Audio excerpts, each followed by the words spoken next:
കൊടുംചൂടിന് ആശ്വാസമായി പെയ്യുന്ന വേനൽമഴ അപകടകാരിയായി മാറുന്നു. ഇന്നും നാളെയും ശക്തമായ വേനൽമഴയ്ക്ക് സാധ്യതയെന്ന കാലാവസ്ഥാ നിരീക്ഷണ വകുപ്പ്. ഇന്നലെ പെയ്ത വേനൽമഴയോടൊപ്പമുണ്ടായ ഇടിമിന്നൽ ഒരാളുടെ ജീവനെടുത്തു.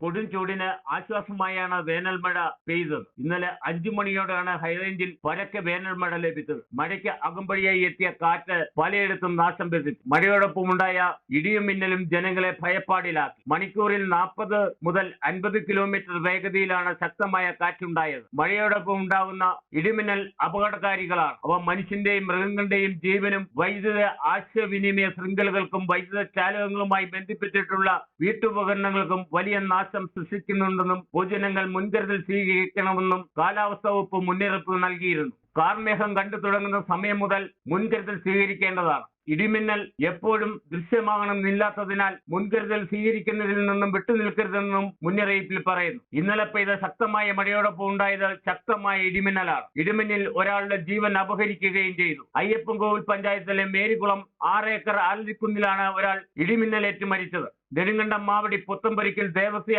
87 മരണപ്പെട്ടത്. ഇന്നലെ വൈകിട്ട് 6 മണിയോടുകൂടി കുളിക്കാനായി കുളിമുറിയിൽ കയറിയ നേരം സ്വിച്ച് ബോർഡിൽ ഇടിവെട്ടേറ്റതിനെ തുടർന്നാണ് ദേവസ്യയ്ക്ക് അപകടമുണ്ടായത്. അതിനാൽ ഇന്നും നാളെയും ശക്തമായ മഴയ്ക്കും ഇടിമിന്നലിനും കാറ്റിനും സാധ്യതയുണ്ട്. ജനങ്ങൾ ജാഗ്രത പാലിക്കണമെന്ന് കാലാവസ്ഥാ വകുപ്പ് മുന്നറിയിപ്പ് നൽകിയിട്ടുമുണ്ട്. Idukki vision news Upputhara.